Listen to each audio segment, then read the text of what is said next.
എല്ലാ മണ്ഡലങ്ങളിലും. ദൈവരാജ്യം ഒരു സ്ഥലത്തായിട്ട് മാത്രം ഒതുങ്ങിയിരിക്കുന്നതല്ല. It's not just in the church. The biggest problem in these days, most of the Christians are just Sunday Christians. പക്ഷെ ഇപ്പം വന്ന് അതുമില്ല. കാര്യം സൺഡേയിലും ആളെ കിട്ടത്തില്ല.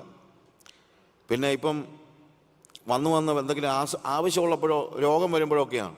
ഞാൻ ടാൻസാനിയയിൽ ഒരു ചർച്ചിൽ പ്രസംഗിച്ചുകൊണ്ടിരിക്കുമ്പോൾ എനിക്ക് പീറ്റർ എന്ന് പറഞ്ഞൊരു പയ്യൻ എന്ന് പറഞ്ഞാൽ അവന് BBA പഠിക്കുകയാണ്. അവനാണ് എനിക്ക് ആദ്യം അവൾ ട്രാൻസ്ലേറ്റ് ചെയ്തത്. അപ്പോൾ അവൻ കോളേജിൽ അവൻ്റെ കൂടെ പഠിച്ചുകൊണ്ടിരിക്കുന്ന ഒരു വെള്ളക്കാരി പെങ്കൊച്ചിനോട് പറഞ്ഞു, നീ ചർച്ചിൽ വാ, അവിടെ വന്നു കഴിഞ്ഞാൽ നിനക്ക് ഇംഗ്ലീഷിലാണ് പ്രസംഗം, അല്ലെങ്കിൽ അത് നോർമലി സ്വാഹിലി ലാംഗ്വേജിലാണ്. അപ്പം എൻ്റെ ഒരു ഫ്രണ്ട് ഇന്ത്യക്കാരനാണ് പ്രസംഗിക്കുന്നത്, അവൻ ഇംഗ്ലീഷിലാണ് പ്രസംഗിക്കുന്നത്, അതുകൊണ്ട് നിനക്ക് മനസ്സിലാകും, നീ വാ, ചർച്ചിൽ വാ എന്ന് ഇങ്ങനെ പറഞ്ഞു. അങ്ങനെ പെങ്കൊച്ചു എന്നോട് ചോദിക്കുക, church, why should I come to the church, I am not sick. അപ്പോൾ അവൾ മനസ്സിലാക്കിയിരിക്കുന്നതെന്ന് ചോദിച്ചു കഴിഞ്ഞാൽ, ചർച്ചിൽ പോകുന്ന ആരാണ്? സിക്കായിട്ടുള്ളവർ. കാര്യം എന്നാ? ആകെപ്പാടെ അവൾ ചെന്നപ്പോഴെല്ലാം കേട്ടത് രോഗികളായവർ മുമ്പോട്ട് വന്നാട്ടെ എന്നാണ്. വേറെ ഒന്നും പറഞ്ഞു കേട്ടിട്ടില്ല. അപ്പോൾ അവൾ ചിന്തിച്ചു, ചർച്ചിൽ വരേണ്ടതല്ല ആരാണ്? രോഗികളായവർ. അപ്പം ഇപ്പം വന്ന് സൺഡേയിൽ പോലും വിശ്വാസികൾക്ക് ചർച്ചുമായിട്ടുള്ളൊരു ബന്ധമില്ലാത്ത ഒരു സ്റ്റേജിൽ. അതിൻ്റെ കാരണം എന്ന് വെച്ചാൽ നമ്മളിപ്പോൾ ഇന്നിപ്പോൾ കിങ്ഡം ഐഡൻറ്റിറ്റി എന്നുള്ളതാണ് നമ്മൾ ഇവിടെ പഠിക്കുന്നതായൊരു കാര്യം. നമ്മുടെ ഐഡൻറ്റിറ്റിയെക്കുറിച്ച് നമുക്കൊരു ബോധ്യമില്ല. Who am I? ഏത് മനുഷ്യൻ്റെ ഏറ്റവും വലിയ പ്രശ്നം അവൻ്റെ ഐഡൻറ്റിറ്റി കണ്ടെത്തുക എന്നുള്ളതാണ്. ചെറിയ പ്രായം മുതൽ അവൻ്റെ ഐഡൻറ്റിറ്റി കണ്ടെത്താൻ അവൻ ഓരോ രീതിയിൽ പരിശ്രമിക്കുന്നുണ്ട്. ആ ഐഡൻറ്റിറ്റി കണ്ടെത്താൻ കഴിയാത്തതുകൊണ്ട് ആ പിള്ളേർ മോട്ടോർ ബൈക്കിൽ ചെത്തി നടക്കുന്നതും എല്ലാ കാര്യങ്ങൾക്കെല്ലാം കാണിച്ച് വലിയ ആൾ കളിക്കാൻ നോക്കുന്നതിലൊക്കെ കാരണം, പെണ്ണുങ്ങൾ ഒരുങ്ങി ചമഞ്ഞ് നടക്കുന്നതിലൊക്കെ കാരണം ശരിയായ ഐഡൻറ്റിറ്റി എന്താണെന്നുള്ള ബോധ്യമില്ലാത്തതുകൊണ്ടാണ്. ഐഡൻറ്റിറ്റി എന്താണ്? എൻ്റെ ഐഡൻറ്റിറ്റി ഞാൻ കണ്ടെത്തുന്നത് എന്തിലാണ്? അതിലായിരിക്കും. അത് സൗന്ദര്യത്തിലാണെങ്കിൽ, എൻ്റെ ഐഡൻറ്റിറ്റി കണ്ടെത്തുന്നത് സൗന്ദര്യത്തിലാണെങ്കിൽ ഞാൻ കണ്ണാടിയുടെ മുമ്പിൽ നിന്ന് മാറത്തില്ല. അത് ഉള്ള പെയിൻറ്റും എല്ലാം അടിച്ചൊക്കെ നടക്കും. പെയിൻ്റ് അടിച്ച് നടന്നുള്ള പ്രശ്നം. ഈയിടെ ഒരു ആരോ പറയുന്നത് കേട്ടു, ഫേസ് റെക്കഗ്നീഷനുള്ള ഒരു ഫോൺ ആരോ വാങ്ങിച്ചു, ഒരു പെങ്കൊച്ച്. അത് ഫേസ് അങ്ങ് രജിസ്റ്റർ ചെയ്ത് കഴിഞ്ഞിട്ട് അത് വീട്ടിൽ കൊണ്ടുപോയി വർക്ക് ചെയ്യുന്നുണ്ടെല്ലാം കൊണ്ട് കുഴപ്പമൊന്നുമില്ല. പിറ്റേ ദിവസം രാവിലെ എഴുന്നേറ്റ് ഫോൺ ഓൺ ചെയ്തിട്ട് ഫോൺ വർക്ക് ചെയ്യത്തില്ല. എന്നറിയാമോ? മേക്കപ്പ് ഉള്ളപ്പോഴാണ് ഇത് റെക്കഗ്നൈസ് ചെയ്തത്. രാവിലെ മേക്കപ്പ് മാറി കഴിഞ്ഞപ്പോഴത്തേക്ക് ഫോൺ വർക്ക് ചെയ്യുന്നില്ല. കാര്യം അത്രയ്ക്കും ഡിഫറൻസാണ്. എന്തിനാ ഇതൊക്കെ കാണിക്കുന്നത്? ദൈവം നിങ്ങൾക്ക് തന്നിട്ടുള്ള ആ കാര്യത്തിൽ സംതൃപ്തിയില്ലാതെ വരുമ്പോഴാണ് നമ്മൾ ഓരോ പെയിൻറ്റും മറ്റേത് മറിച്ചതൊക്കെ കാണിക്കുന്നതെല്ലാം. അത് നമ്മൾ മനസ്സിലാക്കണം. അതുകൊണ്ട് ഐഡൻറ്റിറ്റി നമ്മൾ കണ്ടെത്തുന്നത് എന്തിനാണ്? സൗന്ദര്യത്തിലാണെങ്കിൽ അതിൻ്റെ പിന്നാലെ ആയിരിക്കും നമ്മൾ പോകുന്നത്. പണത്തിലാണെങ്കിൽ കാശുണ്ടാക്കണമെന്നല്ലാതെ വേറെ ഒരു ചിന്തയും നമുക്കുണ്ടാകില്ല. എഡ്യൂക്കേഷനിലാണെങ്കിൽ അതായിരിക്കും കൂടുതൽ നമ്മളുടെ എല്ലാ രീതിയിലുള്ള ഇടപെടലുകളും. ആരോഗ്യത്തിലാണെങ്കിൽ അതിനുവേണ്ടി ഞാൻ പറഞ്ഞല്ലോ, ഇന്ന് വാട്സാപ്പിലും മറ്റേതിനകത്തും വരുന്ന ഏറ്റവും കൂടുതൽ മെസ്സേജസ്, ആവശ്യമില്ലാത്ത മെസ്സേജ് തന്നെ ഹെൽത്ത് ടിപ്പാണ്. Health tip. കാര്യം എന്നാ? ആരോഗ്യമാണ് മനുഷ്യൻ്റെ എല്ലാ വിഷയവും. ഇതിൻ്റെയൊക്കെ പ്രോബ്ലം എന്താണ്? എനിക്ക് ആരോഗ്യം വേണം, എന്താണ്, വല്ലതും നനച്ചും കുളിച്ചും നന്നായിട്ട് നടക്കണം, വല്ലതും കഴിക്കണം, ഇതിനകത്തൊന്നും ഞാൻ എതിരല്ല പറയുന്നത്. പക്ഷേ എൻ്റെ ഐഡൻറ്റിറ്റി എന്താണെന്നുള്ള കൃത്യമായ ബോധ്യം എനിക്കുണ്ടായിരിക്കണം. ഞാൻ ആരാണ് എന്ന് നമ്മൾ മനസ്സിലാക്കണം. ചെറിയ പ്രായത്തിൽ നമ്മൾ ഐഡൻറ്റിറ്റി കണ്ടെത്തുന്നത് പോലെ അല്ല. ഓരോ പ്രായം കഴിയുന്നതോറും ഐഡൻറ്റിറ്റി ഡിഫറൻ്റ് ആയിട്ട്. ഞാൻ ചെറിയ പ്രായത്തിൽ എൻ്റെ ഐഡൻറ്റിറ്റി കണ്ടെത്തിയത് എൻ്റെ ഫാമിലിയുമായിട്ട് ബന്ധപ്പെട്ടാണ്. ഞാൻ വഴിയിലിറങ്ങി നടക്കുമ്പം ഒരു പക്ഷേ നാട്ടിലെ ആരെങ്കിലും ചോദിക്കും, കുഞ്ഞെ നീ ഏതാളാ? ഉടനെ ഞാൻ പറയും, ഞാൻ വട്ടപ്പാറ ബേബിച്ചാൻ്റെ മോനെ. ഓ, ബേബിച്ചാൻ എങ്ങനെയുണ്ട്? ഭയങ്കര. അപ്പം ഞാൻ 2-3 പേര് എന്നോട് ഇങ്ങനെ ചോദിക്കാൻ തുടങ്ങിയപ്പോൾ ഞാൻ ചിന്തിച്ചു, എൻ്റെ അപ്പനൊരു സംഭവമാണ്. അപ്പോൾ അതുകൊണ്ട് പിന്നെ എവിടെ ചെന്ന് കഴിഞ്ഞാലും അത് പറയാനായിരുന്നു എൻ്റെ വലിയ താല്പര്യം. പക്ഷേ ഞങ്ങളുടെ കുറിയന്നൂർ ഗ്രാമത്തിൽ നിന്ന് 3 കിലോമീറ്ററേ ഉള്ളൂ കോഴഞ്ചേരി. ഇനി ഞാൻ പറയുന്നതൊക്കെ ഭാവനയാണ്. കോഴഞ്ചേരി ചെന്ന് എന്നോട് ആരെങ്കിലും നീ ഏതാളാ ചെറുക്ക എന്ന് ചോദിച്ചു കഴിഞ്ഞാൽ ഞാൻ ഉടനെ ധൈര്യത്തോടെയും തൻ്റെ ഇടത്തോടെയും പറയും, വട്ടപ്പാറ ബേബിച്ചാൻ്റെ മോനാ. അവർ ചോദിക്കും, ആ പുള്ളി ഏതാ? കാര്യം 3 കിലോമീറ്റർ ചുറ്റളവിൽ നിൽക്കുന്നതേ ഉള്ളൂ എൻ്റെ അപ്പനുമായി ബന്ധപ്പെട്ട എൻ്റെ ഐഡൻറ്റിറ്റി. അപ്പം ഞാൻ ചിന്തിക്കുന്നതെന്നറിയാമോ, എനിക്കിനി പുതിയൊരു ഐഡൻറ്റിറ്റി കണ്ടെത്തണം. കോളേജിൽ പഠിച്ചപ്പോൾ കേരളത്തിലെ തന്നെ വളരെ ബെസ്റ്റ് കോളേജസല്ല ഞാൻ പഠിച്ചതെല്ലാം, കോളേജിലാണ്, യൂണിവേഴ്സിറ്റിയിലാണ് പഠിച്ചതെല്ലാം.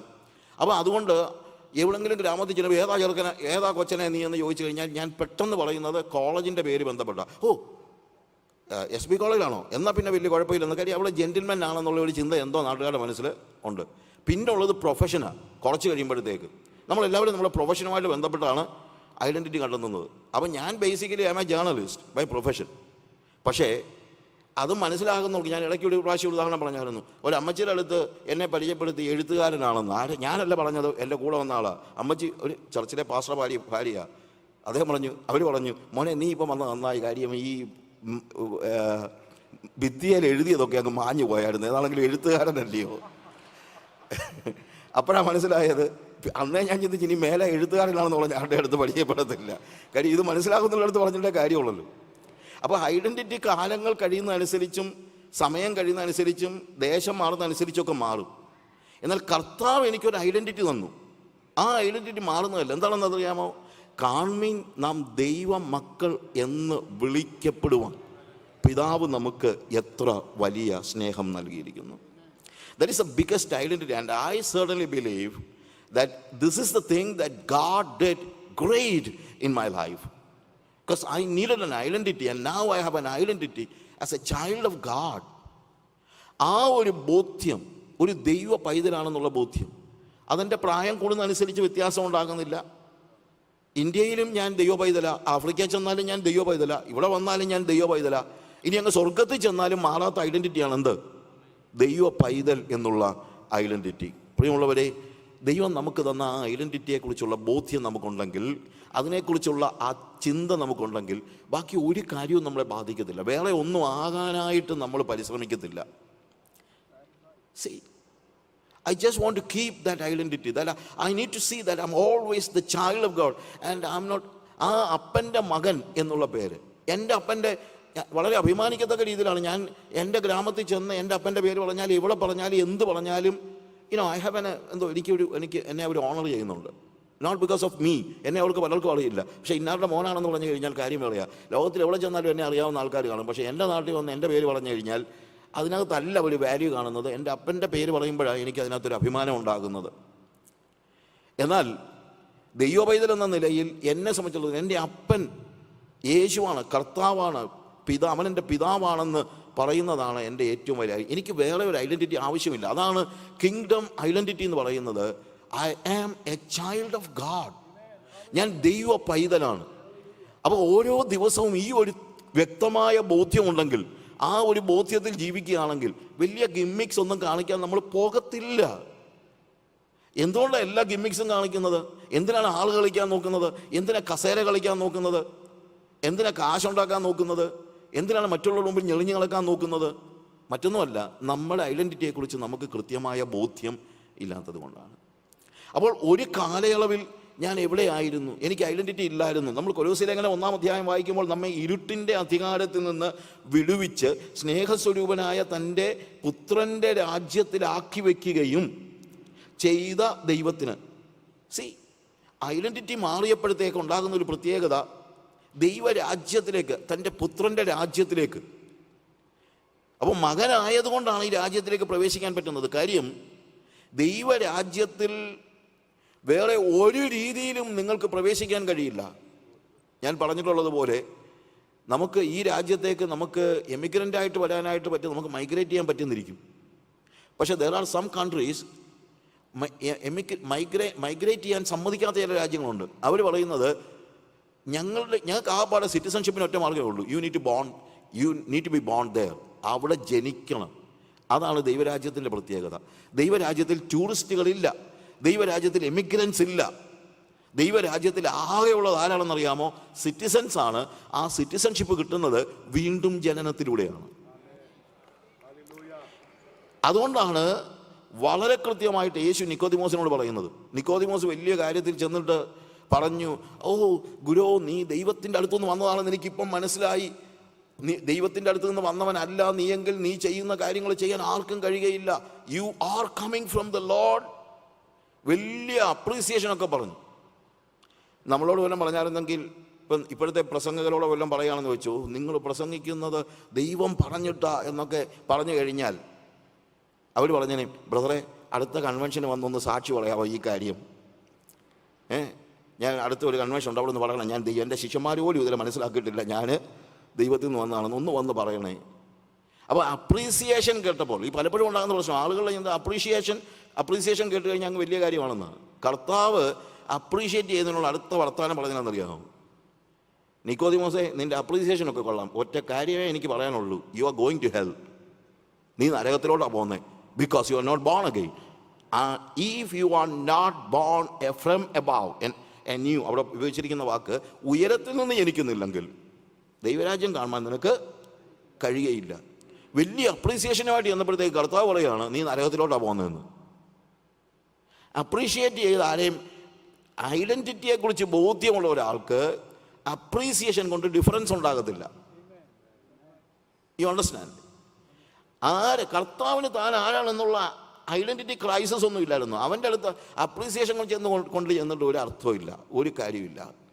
And he says you are not going to heaven because you are not born again. Unless you are born from above, you cannot inherit, you cannot see the kingdom of. ദൈവരാജ്യം കാണുവാൻ നിനക്ക് കഴിയുകയില്ല. അപ്പോൾ ദൈവരാജ്യം കാണണമെങ്കിൽ എന്ത് വേണം?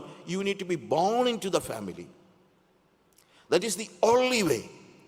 അതുകൊണ്ടാണ് ഞാൻ പറഞ്ഞത്, ബോൺ അഗെയിൻ എക്സ്പീരിയൻസിനെ കുറിച്ച് നമ്മൾ സഭകളിൽ പഠിപ്പിക്കണം, എല്ലാ സഭകളിലും പഠിപ്പിക്കണം. കാര്യം നമ്മുടെ കുഞ്ഞുങ്ങളിൽ നല്ലൊരു ശതമാനവും വീണ്ടും ജനിച്ചവരല്ല. നമ്മളിൽ തന്നെ എത്ര പേര് വീണ്ടും ജനിച്ചവരാണെന്നുള്ളത് നമ്മൾ ആലോചിച്ച് നോക്കണം. പലരും പിണങ്ങിയും പേടിച്ചും വഴക്കുണ്ടാക്കിയൊക്കെ സഭയിൽ വരുന്ന ആളുകളുണ്ട്, വീണ്ടും ജനിച്ചതൊന്നുമല്ല. ചിലപ്പോൾ അവർക്ക് ചില ക്രൈസ്റ്റ് എക്സ്പീരിയൻസ് വേറെ രീതിയിലുണ്ടായിരിക്കും. ഞാൻ ഒരു ഉദാഹരണം പറഞ്ഞാൽ, ഒരു വീട്ടിൽ ഒരു കൊച്ചിന് ഭയങ്കര അസുഖമൊക്കെ ആയപ്പോൾ അയാളുടെ അടുത്ത്, അയാൾ കത്തോലിക്കനാ, അയാളുടെ അടുത്ത് ഒരു പെന്തിക്കോസ് വിശ്വാസി എന്ന് പറഞ്ഞു, ഞങ്ങൾ ഈ കുഞ്ഞിന് വേണ്ടി ഒന്ന് പ്രാർത്ഥിക്കട്ടെ. പ്രാർത്ഥിച്ചു. അതിന് മുമ്പ് അയാൾ വീട്ടിൽ പോലും കയറ്റത്തില്ലായിരുന്നു പെന്തിക്കോസുകാരെ. പിന്നെ കൊച്ചിന് അസുഖമായപ്പോൾ പിന്നെ എന്താ പറയാനാ, അതിനെ ഞങ്ങൾ സഭയായിട്ട് വന്നൊന്ന് പ്രാർത്ഥിക്കട്ടെ. പ്രാർത്ഥിച്ചോ. 3 ദിവസം ഉപവാസം എടുന്ന് പ്രാർത്ഥിച്ചു, കൊച്ചു സൗഖ്യമായി. ഇപ്പോഴല്ല, ഒത്തിരി നേരത്തെ ആയി. ഇപ്പോഴൊക്കെ അങ്ങനെ നടക്കുന്നുള്ളതെന്ന് എനിക്കറിയത്തില്ല. കാര്യം ഇപ്പോൾ പ്രാർത്ഥിക്കാനും പോകുന്നില്ലല്ലോ. പ്രാർത്ഥിച്ചാൽ സൗഖ്യമാകും, അത് വേറെ കാര്യം. ആരാ 3 ദിവസം പോയി മെനക്കെട്ടിരുന്ന ഒരു വീട്ടിൽ പോയി ഇരുന്ന് പ്രാർത്ഥിക്കുന്നത്? അങ്ങനെയൊക്കെയാണ് നമ്മുടെ സഭ വളർന്നത്. അപ്പച്ചന്മാർ സഭ വളർത്തിയത് അങ്ങനെ കഷ്ടപ്പെട്ട് വളർത്തിയതാ. ഹല്ലേലൂയ. അങ്ങനെ 3 ദിവസം പ്രാർത്ഥിച്ചു കഴിഞ്ഞപ്പോഴത്തേക്ക്, ഞാൻ പറയുന്ന ഒരു ഉദാഹരണം പറയുകയാണ്, പ്രാർത്ഥിച്ച് കൊച്ചു സൗഖ്യമായപ്പോൾ പാസ്റ്റർ പറഞ്ഞു, എന്നാൽ ബ്രദറെ, ഇത്രയും നമ്മുടെ സഭക്കാരൊക്കെ ഒന്ന് പ്രാർത്ഥിച്ചതല്ലേ, സഭയിൽ വന്നൊരു നന്ദി പറയാമോ? ഓ, ഞാൻ വരാം. പിറ്റേ ഞായറാഴ്ച വന്ന് നന്ദി പറഞ്ഞപ്പോഴത്തേക്ക് ആ സഭായോഗത്തിന് പങ്കെടുത്തപ്പോൾ ഇദ്ദേഹത്തിന് ഈ പാട്ടും ഇതെല്ലാം നന്നായിട്ട് അങ്ങ് ഇഷ്ടപ്പെട്ടു. അപ്പോൾ ഇദ്ദേഹം പറഞ്ഞു, ഇഷ്ടപ്പെട്ടെങ്കിൽ ഒരു കാര്യം ചെയ്യുക, അടുത്ത ആഴ്ചയുള്ളവാ. അങ്ങനെ 3 ആഴ്ച സഭായോഗത്തിന് വന്നപ്പോൾ അച്ഛൻ വീട്ടിൽ വന്നു. അച്ഛൻ വീട്ടിൽ വന്ന് ചോദിച്ചു, തോമസൂട്ടി, നീ പെന്തിക്കോസിൽ പോയെന്ന് കേട്ടല്ലോ, എന്തുവാടാ നീ കാണിച്ചത്? എന്നെ പറഞ്ഞു, അച്ചോ, എൻ്റെ കൊച്ചു സുഖമില്ലാതെ കിടന്നപ്പോൾ അച്ഛനെ കണ്ടില്ലല്ലോ, ഇപ്പോഴല്ലേ അച്ഛൻ ഇങ്ങോട്ട് വന്നത്. ആ പാവം പെന്തിക്കോസുകാരാണ് വന്ന് പ്രാർത്ഥിച്ച് എൻ്റെ കൊച്ചിന് സൗഖ്യമായി. ഞാൻ പോകും. ആ, പോകുമോ? എന്നാൽ ഞാൻ നിന്നെ തിരുസഭയിൽ നിന്ന് മുടക്കും. ഇയാൾക്ക് ദേഷ്യം വന്ന് പറഞ്ഞു, എന്നാൽ അച്ഛൻ അങ്ങ് മുടക്ക. അച്ഛൻ ഇറങ്ങി അങ്ങ് പോയി. ഇയാൾ നേരെ പാസ്റ്ററിലേക്ക് വന്നു. പാസ്റ്ററേ, അച്ഛൻ വന്നായിരുന്നു വീട്ടിൽ, എന്നെ മുടക്കുമെന്ന് പറഞ്ഞു. ഞാൻ പറഞ്ഞങ്ങ് മുടക്കിയേക്കാൻ. പാസ്റ്ററേ, ഇനി എന്നാ സ്നാനം? ഞാൻ സ്നാനപ്പെടാൻ പോവാ.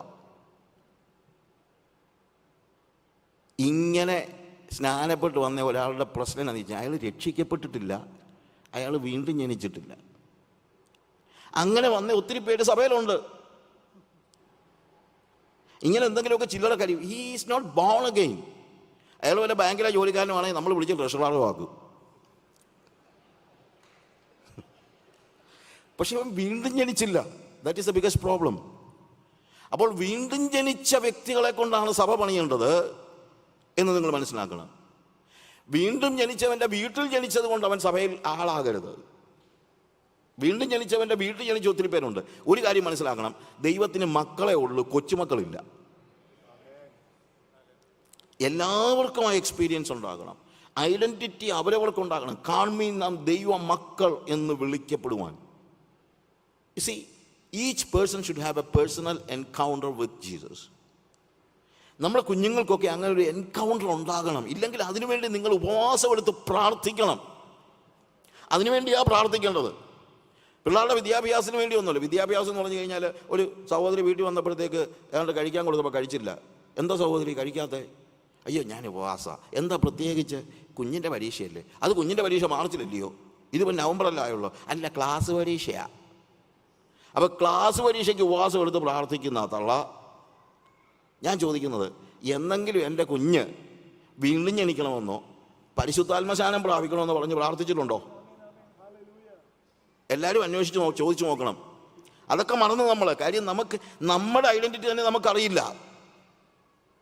അതുകൊണ്ടാണ് പ്രേ ഫോർ ദ ചിൽഡ്രൻ. അവർക്ക് വേണ്ടി പ്രാർത്ഥിക്കുക, അവർക്ക് വേണ്ടി ഉപവാസം എടുക്കുക. ആ ദൈവരാജ്യത്തിലേക്ക് നമ്മൾ പ്രവേശിച്ച് കഴിയുമ്പോഴുണ്ടാകുന്ന പ്രത്യേകത, നമ്മളൊരു പുതിയ ലോകത്തിലേക്ക് കടക്കുകയാണ്. ആ പുതിയ ലോകത്തിൻ്റെ പ്രത്യേകത, ആ പുതിയ ലോകത്തിലേക്ക് കടക്കണമെങ്കിൽ തന്നെ നമ്മൾ ഈ രാജ്യത്തിലേക്ക് കടക്കണമെങ്കിൽ അതിനു മുമ്പ് നമ്മൾ പിശാചിൻ്റെ രാജ്യത്തിൽ മരിച്ചിരിക്കണം. ഒരു മരണത്തിന് ശേഷമാണ് ഒരു ജീവൻ ഉണ്ടാകുന്നത്. അതാണ് ഒന്നാമത് മനസ്സിലാക്കേണ്ടത്. If you want to be born in the kingdom of God, first you need to die in the kingdom of darkness. ഇരുട്ടിൻ്റെ രാജ്യത്തിൽ, പിശാചിൻ്റെ രാജ്യത്തിൽ മരിച്ചാൽ മാത്രമേ ക്രിസ്തുവിൻ്റെ രാജ്യത്തിൽ, യേശുവിൻ്റെ രാജ്യത്തിൽ, പുത്രൻ്റെ രാജ്യത്തിൽ നിങ്ങൾക്ക് ജീവിക്കാൻ കഴിയത്തുള്ളൂ, ജനിക്കുവാൻ കഴിയുകയുള്ളൂ. മരണം, റോമാലേഖനം 6-ാം അധ്യായം നിങ്ങളൊന്ന് പഠിക്ക്, അങ്ങനെ ഒന്ന് വായിച്ച് അതൊന്ന് മനസ്സിലാക്കുക. അവിടെ കൃത്യമായിട്ട് പറയുന്ന ഒരു കാര്യം എന്താ? ക്രിസ്തുവിനോട് ചേരുവാൻ, 2-ാമത്തെ വാക്യം, അല്ല പാപസംബന്ധമായി മരിച്ചവരായ നാം ഇനി അതിൽ ജീവിക്കുന്നത് എങ്ങനെ? അപ്പോൾ ഒരു മരണത്തിന് ശേഷമേ ജനനം നടക്കത്തുള്ളൂ. രണ്ട് രാജ്യത്തിൽ ഒരുമിച്ച് ജീവിക്കാൻ നമുക്ക് പറ്റില്ല. ഇന്ന് നമ്മൾ അതിനാണ് പരിശ്രമിക്കുന്നത്. But it is impossible. ഒരു മരണം അനിവാര്യമാണ്. അതുകൊണ്ടാണ് പൗലോസ് പറയുന്നത് ഗലാത്യർ 2:20, ഞാൻ ക്രിസ്തുവിനോടുകൂടെ ക്രൂശിക്കപ്പെട്ടിരിക്കുന്നു, ഇനി ജീവിക്കുന്നത് ഞാനല്ല, ക്രിസ്തു അത്ര എന്നിൽ ജീവിക്കുന്നത്. ആ ഒരു ക്രൂശീകരണത്തിന് ശേഷമേ മരണം നടക്കത്തുള്ളൂ. ബാപ്റ്റിസത്തിൽ ഇത് പറഞ്ഞ് മനസ്സിലാക്കി വേണം ബാപ്റ്റിസം എടുക്കാനായിട്ട്. ഇത് പറഞ്ഞ് മനസ്സിലാക്കണം. You are dying in the world that you are living and you are entering in to a new world and you cannot go back. ഒരു പാസ്റ്ററിൻ്റെ അടുത്ത് അയാളുടെ മോൻ സ്നാനപ്പെടാൻ തീരുമാനം എടുത്തെന്ന് പറഞ്ഞാൽ എൻ്റെ അടുത്ത് കൊണ്ടുവന്ന് സാറ് ഇവനോട് ഒന്ന് ക്ലാസ് എടുക്കണം. അപ്പോൾ ഞാൻ റോമാലേഖനം 6-ാം അധ്യായം വെച്ചിട്ട് പറഞ്ഞു, മോനെ, you know what is happening at the time of baptism? അവൻ പറഞ്ഞു, the pastor will be dipping in me in the water. ഞാൻ പറഞ്ഞു, അതൊന്നുമല്ല. ആന്തരികമായി എന്താ സംഭവിക്കുന്നറിയാമോ? You see, you are leaving your old world. You are dying. You cannot go back. Once you are, നമ്മൾ ക്രിസ്തുവിനോടുകൂടി അവിടെ പറഞ്ഞിരിക്കുന്നതല്ല, ക്രിസ്തുവിനോട് ചേരുവാൻ സ്നാനമേറ്റവരായ നാം എല്ലാവരും അവൻ്റെ മരണത്തിൽ പങ്കാളികളാകുവാൻ സ്നാനമേറ്റിരിക്കുന്നതെന്ന് നിങ്ങൾ അറിയുന്നില്ല. See, അവൻ്റെ മരണത്തിൽ we are dying with Christ. And when you die with Christ, അത് നമ്മൾ ക്രിസ്തുവുമായിട്ട് യുണൈറ്റഡ് ആവുകയാണ്. You are united with Christ in his death. എന്ന് വെച്ച് കഴിഞ്ഞാൽ നമ്മളെ ചേർത്ത് ബന്ധിക്കുകയാണ്. അപ്പോൾ ക്രിസ്തുവിനോട് കൂടെ ഞാൻ ക്രൂശിക്കപ്പെട്ടു, ക്രിസ്തുവിനോടുകൂടെ മരിച്ചു, ക്രിസ്തുവിനോടുകൂടെ അടക്കപ്പെട്ടു, ക്രിസ്തുവിനോടുകൂടെ ഉയർത്തെഴുന്നേറ്റു. അപ്പോൾ ക്രൈസ്റ്റ് എക്സ്പീരിയൻസ് എൻ്റെ എക്സ്പീരിയൻസും കൂടെ ആകുകയാണ്. You know what is faith? ഞാൻ ജനനത്തിലൂടെ, when I was born into this world, I became a child of Adam, and the destiny of Adam is my destiny because I'm a child of Adam. ഞാൻ ഭൂമിയിലേക്ക് ജനിക്കുമ്പോൾ ആദാമിൻ്റെ മകനായിട്ടാണ് ജനിക്കുന്നത്. ആദാമിൽ നിന്ന് ജനിച്ച എല്ലാവരും, റോമാലേഖനം വായിക്കുമ്പോഴത്തേക്ക് അത് കൃത്യമായിട്ട് പറയുന്നുണ്ട്. എന്താണെന്നറിയാമോ? ഏക മനുഷ്യനാൽ പാപവും പാപത്താൽ മരണവും ലോകത്തിൽ കടന്നു. എന്തുകൊണ്ടാണ് ഞാൻ ബേസിക്കലി എനിക്ക് പർദീസയിലേക്ക് പ്രവേശിക്കാൻ കഴിയാത്തതെന്ന് ചോദിച്ചാൽ മറ്റൊന്നുമല്ല, because I am a son of Adam. ആദമിൻ്റെ മകനാണ്, ആദമിൻ്റെ ഡെസ്റ്റിനി. അവിടെ പറയുന്നത്, പൗലോസ് പറയുന്നൊരു കാര്യമുണ്ട്, ആകയാൽ പാപം ചെയ്യാത്തവരിലും മരണം വ്യാപരിച്ചിരുന്നെന്ന്. എന്നാണെന്നറിയാമോ? അപ്പൻ്റെ ഡെസ്റ്റിനി മക്കൾക്ക് ഉണ്ട്. അങ്ങനെ ജനനത്താൽ ഞാൻ ആദാമിൻ്റെ മകനായെങ്കിൽ വീണ്ടും ജനനത്തിലൂടെ ഞാൻ യേശുവിൻ്റെ മകനാവുകയാണ്. പിന്നെ യേശുവിൻ്റെ ഡെസ്റ്റിനിയാണ് എൻ്റെ ഡെസ്റ്റിനി. അതുകൊണ്ടാണ് നമുക്ക് സ്വർഗ്ഗത്തിൽ പോകാൻ പോലും പറ്റുന്നത്. ഇതൊക്കെ ഒത്തിരി എക്സ്പ്ലെയിൻ ചെയ്യേണ്ട കാര്യമാണ്, ഞാൻ അതിലേക്ക് പോകുന്നില്ല. പക്ഷെ അത് നിങ്ങളൊന്ന് വായിച്ചാൽ മനസ്സിലാക്കാൻ പറ്റുന്നതാണ്. ഒന്ന് വായിക്കുക, അറ്റ്ലീസ്റ്റ് അത്രയെങ്കിലും ചെയ്യും. വേദപുസ്തകം വായിക്കത്തില്ലല്ലോ ഇപ്പോഴത്തെ പിള്ളേരും വായിക്കത്തില്ല, വലിയവരും വായിക്കത്തില്ല. ഇന്ന് ഈ കോൺഫറൻസിന് വന്ന് ഇരുന്നപ്പം വായിച്ചതല്ലാതെ ഇന്ന് രാവിലെ എഴുന്നേറ്റ് വേദപുസ്തകം വായിച്ച് എത്ര പേരുള്ളൂ? കൈ ഒന്ന് നോക്കിക്കുക. ഇന്ന് രാവിലെ ഉണ്ടോ? പലരും വായിച്ചിട്ടില്ല. ഞാൻ കഴിഞ്ഞ ദിവസം പറഞ്ഞതുപോലെ ഒന്നുമല്ലെങ്കിലും കള്ളം പറഞ്ഞില്ലല്ലോ, അതിന് ഞാൻ നിങ്ങൾക്ക് നന്ദി പറയുന്നു. പക്ഷേ ഒരു കാര്യം നമ്മൾ മനസ്സിലാക്കണം, ഈ വേദപുസ്തകം വായിക്കാതെ, ഇത് മനസ്സിലാക്കാതെ നിങ്ങൾക്കൊരു ജീവിതമില്ല. നിങ്ങളുടെ ലൈഫ് തകർന്നു പോകുന്നതിൻ്റെ കാരണം because you do not have the word of God. അപ്പോൾ ഞാൻ ക്രിസ്തുവിനോടുകൂടെ മരിച്ചു, പിന്നെ ഞാൻ ക്രിസ്തുവിനോട് ആ മരണത്തിൽ ഞാൻ അവനുമായിട്ട് യുണൈറ്റഡ് ആവുകയാണ്. പിന്നെ ഞങ്ങൾ വേർപിരിയുന്നില്ല. So I am died with Christ on the cross, and I am buried with Christ, and I am risen with Christ. എന്തിനാണെന്ന് അവിടെ പറയുന്നുണ്ട്. ക്രിസ്തുവിനോട് അവൻ്റെ മരണത്തിൽ, അങ്ങനെ നാം അവൻ്റെ മരണത്തിൽ പങ്കാളികളായി തീർന്ന സ്നാനത്താൽ അവനോടുകൂടെ കുഴിച്ചിടപ്പെട്ടു. ക്രിസ്തു മരിച്ചിട്ട് ജീവൻ്റെ മഹിമയാൽ ജീവിച്ചെഴുന്നേറ്റതുപോലെ നാമും ജീവൻ്റെ പുതുക്കത്തിൽ നടക്കേണ്ടതിന് തന്നെ. അപ്പൊ സ്നാനത്തിൽ നിന്ന് എഴുന്നേറ്റ് വന്നിട്ട് യേശുവിൻ്റെ വഴിയിലും ഞാൻ എൻ്റെ വഴിയിലും പോകുകയല്ല. ഇന്നിപ്പോൾ അങ്ങനെ നടക്കുന്നത്. സ്നാനത്തിൽ ഞാൻ കുഴിച്ചിടപ്പെട്ടു, എഴുന്നേറ്റ് കഴിയുമ്പോൾ നമ്മൾ പറയുന്നത് നമുക്ക് സ്നാനപ്പെട്ടാൽ മതിയല്ലോ. സ്നാനപ്പെട്ട് കഴിഞ്ഞാൽ പിന്നെ നമുക്ക് എല്ലാമായി. നമ്മളെന്ത് പറയും? Bye Jesus, I will live my own. യേശുവിനെ ഇട്ടേച്ച് അവനവൻ്റെ വഴിക്ക് പോകുകയാണ്. അത് അവൻ ഐഡൻറ്റിറ്റി അറിയാൻ വയ്യാത്തത് കൊണ്ടാണ്. കാര്യം, once you are united with Jesus, you are united with him for ever. എന്തിനാണ്? ജീവന്റെ പുതുക്കത്തിൽ നടക്കേണ്ടതിന് തന്നെ. 6-ാമത്തെ വാക്യത്തിൽ നാം ഇനി പാപത്തിന് അടിമപ്പെടാതെ വണ്ണം പാപ ശരീരത്തിന് നീക്കം വരേണ്ടതിന് നമ്മുടെ പഴയ മനുഷ്യൻ അവനോടുകൂടെ ക്രൂശിക്കപ്പെട്ടു എന്ന് നാം അറിയുന്നു. അങ്ങനെ മരിച്ചവൻ പാപത്തിൽ നിന്ന് മോചനം പ്രാപിച്ചിരിക്കുന്നു. മരിച്ചവൻ പാപത്തിൽ നിന്ന് മോചനം പ്രാപിച്ചിരിക്കുന്നു. മരിച്ചവനേ മോചനം പ്രാപിക്കാൻ പറ്റുള്ളൂ. എന്തുകൊണ്ടാണെന്ന് അറിയാം വിശ്വാസികൾ പിന്നെയും പാപം ചെയ്യുന്നത്? Because they are not dead. If you're dead to sin, then you will never respond to death. ഞാൻ ചിലപ്പോൾ പറയാറുണ്ട്, 2 പിള്ളേർ, ജോണി ആൻഡ് ജിമ്മി, ഇവർ രണ്ടുപേരും ഭയങ്കര കൂട്ടുകാരായിരുന്നു. എല്ലാവരും ഇവർ രണ്ടും കൂടെ എപ്പോഴും ഫുട്ബോൾ കളിക്കാൻ പോകുമ്പോൾ വൈകുന്നേരം ജോണി ജിമ്മിയുടെ വീട്ടിൽ വരും. ഒന്ന് വിസിൽ ചെയ്താൽ മതി, പിള്ളേരുടെ ഓരോ സ്റ്റൈലൊക്കെ ഉണ്ടല്ലോ. വിസിൽ ചെയ്ത് കഴിഞ്ഞാൽ ഇവൻ ചാടി വരും. പിന്നെ അവർ ഒരുമിച്ച് ഫുട്ബോൾ കളിക്കും. ഒരു ദിവസം ജിമ്മി അങ്ങ് മരിച്ചു. ഇതറിയാതെ ജോണി വന്നിട്ട് വിസിൽ ചെയ്തിട്ട് അവനെ കാണുന്നില്ല. ഇവൻ എണീറ്റ് വന്നു, അകത്ത് കയറി വന്നപ്പോൾ ജിമ്മി ഇങ്ങനെ കിടക്കുക. ഇവൻ മരിച്ചെന്നുള്ളത് അവൻ അറിയുന്നില്ല. ഞാൻ കഥയാണ്. അങ്ങനെ ഇരുന്നപ്പോഴത്തേക്കും പറഞ്ഞു, Jimmy, it's time to play football, come on എന്ന് വിളിച്ചു കഴിഞ്ഞാൽ അവൻ എണീറ്റ് വരുമോ? അവൻ എഴുന്നേറ്റ് വരുമോ? ഇല്ല. Because he is dead. ഇനി അങ്ങ് കുലുക്കി വിളിച്ചാൽ എഴുന്നേറ്റ് വരുമോ? ഇല്ല. ഇനി ഇവനെ എഴുന്നേൽപ്പിച്ച് നിർത്തി കാലയിൽ ഒരു പന്ത് വെച്ച് കൊടുത്താൽ ഇവൻ അടിക്കുമോ? അടിക്കത്തില്ല. എന്തുകൊണ്ടാ? He is dead. അതുകൊണ്ടാണ് ഞാൻ പറഞ്ഞത്, പാപസംബന്ധമായി മരിക്കാത്ത ഒരുത്തൻ പിന്നെയും പാപത്തിൽ ജീവിച്ചുകൊണ്ടിരിക്കുന്നുവെങ്കിൽ അവൻ ഇപ്പോഴും മരിച്ചവനാണെന്ന് അതിൻ്റെ അർത്ഥം. He is dead. Why you are continuing in your sin? Not know what happened in your life. You couldn't find an identity with Jesus. You're not united with Jesus. പറഞ്ഞു, മോനെ, പിന്നെ നമ്മൾ പഴയ ലോകത്തിലേക്ക് പോകുന്നില്ല, പഴയതൊന്നും നിനക്ക് ചെയ്യാൻ പറ്റില്ല. സ്നാനപ്പെടാൻ ഒരുങ്ങി വന്ന കേൾക്കുക ചോദിക്കുന്ന എന്നോട് ചോദ്യം, that means you say that I'm losing all my fun in my life? സ്നാനപ്പെടാൻ ഒരുങ്ങി വന്ന കേൾക്കണ എന്തോ അവനോട് പറയേണ്ടത്? ഇല്ല, കുഴപ്പമില്ല മോനെ, ഫണ്ണൊക്കെ ഉണ്ടാ, ക്യാമ്പിന് വന്നാൽ മതി എന്നൊന്നും ഞാൻ പറഞ്ഞില്ല. ഞാൻ പറഞ്ഞു, that's what I meant. You're going to lose that. Your past life. Your past life. Hallelujah. അവൻ പാപത്തിന് മരിച്ചാൽ ദൈവത്തിന് ജീവിക്കും, ദൈവത്തിന് മരിച്ചാൽ പാപത്തിന് ജീവിക്കും. പാപത്തിന് ജീവിക്കുന്നവൻ ദൈവത്തിന് മരിച്ചവനും. അതുകൊണ്ടാണ് കർത്താവ് പറയുന്നത്, മരിച്ചവർ തങ്ങളുടെ മരിച്ചവരെ കുഴിച്ചിട്ടെന്ന് ആ യുവാവിനോട് പറയാൻ കാര്യം ഇതാണ്. See, they are dead to God and let them live to the world. നിന്റെ അപ്പൻ മരിക്കുമ്പം സ്വത്തുമൊക്കെ കിട്ടത്തില്ലെന്ന് അവൻ പറയുന്നത്. അത് പോട്ടെ, അവൻ എടുത്തോണ്ട് പൊക്കോട്ടെ. കാര്യം, they are living for it, but you are alive to God. നീ ദൈവത്തിന് ജീവിക്കുന്നവനാണെങ്കിൽ നിന്റെ ലൈഫ് ഡിഫറൻ്റ് ആണ്, നിന്റെ ജീവിതം വ്യത്യാസമാണ്. അവിടെ പിന്നെ അവനെ ത്രസിപ്പിക്കുന്നത് പഴയ കാര്യങ്ങളല്ല, പിന്നെ അവനെ ത്രസിപ്പിക്കുന്നത് എന്താണെന്ന് അറിയാമോ? നിത്യതയുള്ള കാര്യങ്ങൾ മാത്രമാണ്. ഹല്ലേലൂയ. കൊലോസ്യ ലേഖനത്തിൽ ഞാൻ വായിച്ച ഭാഗം തന്നെ ഒന്നുകൂടെ ഞാൻ പെട്ടെന്ന് പറയട്ടെ. അതിൻ്റെ 3-ാം അധ്യായത്തിൽ നമ്മൾ വായിക്കുമ്പോഴത്തേക്ക്, ആകയാൽ നിങ്ങൾ ക്രിസ്തുവിനോടുകൂടെ ഉയിർത്തെഴുന്നേറ്റിരിക്കുന്നുവെങ്കിൽ ക്രിസ്തു ദൈവത്തിൻ്റെ വലതുഭാഗത്തിരിക്കുന്ന ഇടമായ ഉയരത്തിലുള്ളത് അന്വേഷിപ്പിൻ. അപ്പോൾ ക്രിസ്തുവിനോടുകൂടെ ഉയിർത്തെഴുന്നേൽക്കുന്ന എന്തിനാണ്? അവനോടുകൂടെ ജീവന്റെ പുതുക്കത്തിൽ നടക്കാനാണ്. അപ്പൊ പിന്നെ എനിക്ക് പഴയ ലൈഫില്ല.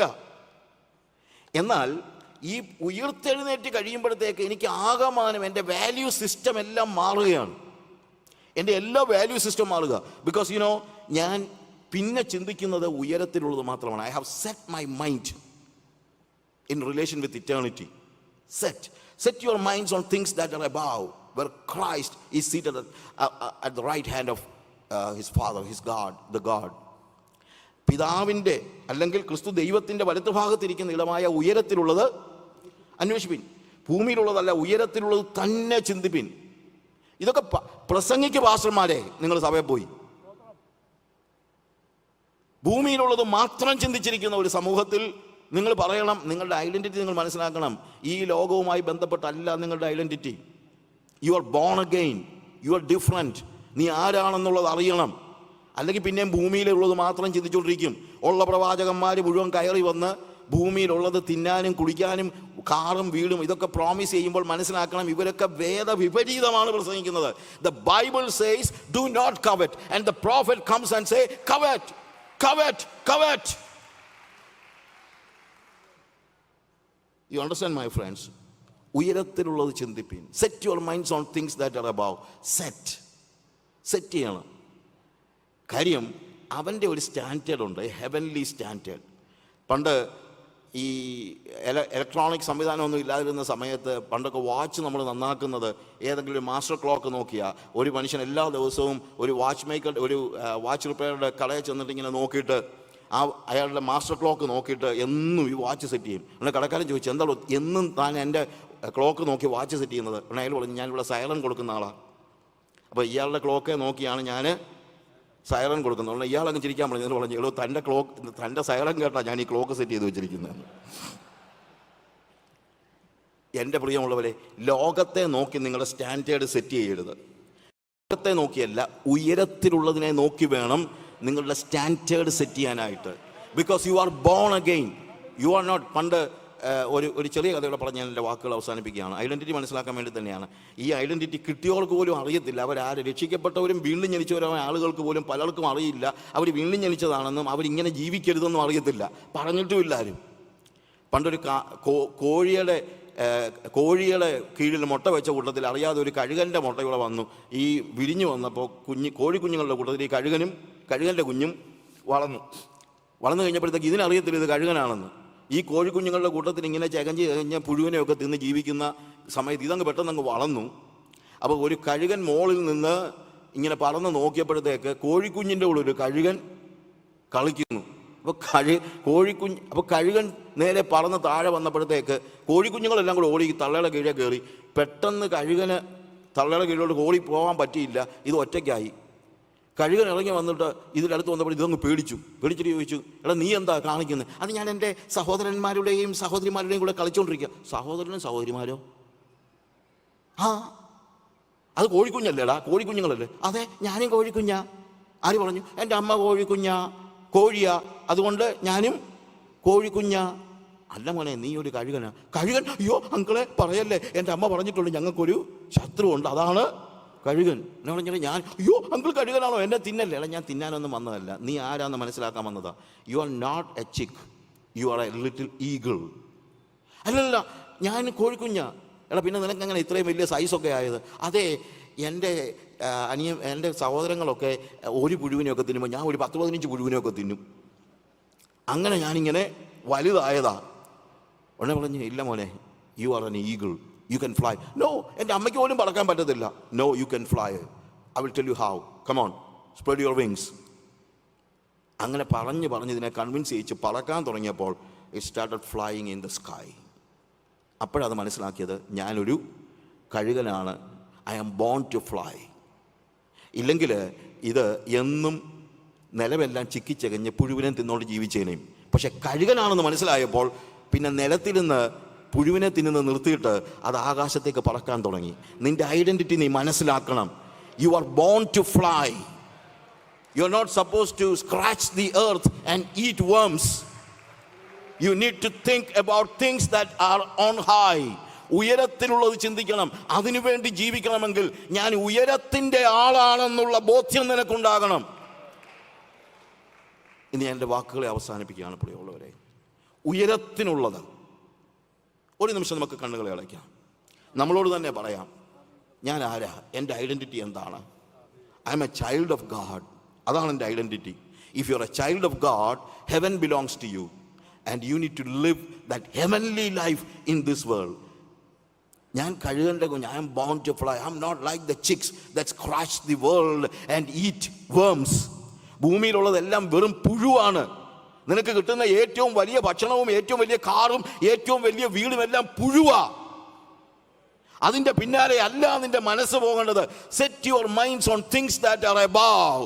Tell I am born again. I am a child of God. Everybody say from your heart. ഹൃദയത്തിന്റെ ഉള്ളിൽ നിന്ന് നിങ്ങളൊന്ന് പറ, ഒച്ചത്തിലൊന്ന് പറ, I am a born again. I am born again. I am a child of God. ഞാൻ വീണ്ടും ജനിച്ച ഒരു ദൈവ പൈതല. ഉയരത്തിന്റെ സൃഷ്ടിയാണ് ഞാൻ. ഞാൻ ഭൂമിയിൽ എഴഞ്ഞു നടക്കേണ്ട ഒരു വ്യക്തിയല്ല. ഉയരത്തിലുള്ളത് ഞാൻ ചിന്തിക്കും. My identity is in relation with my heavenly father. I am a child of God. May God bless you.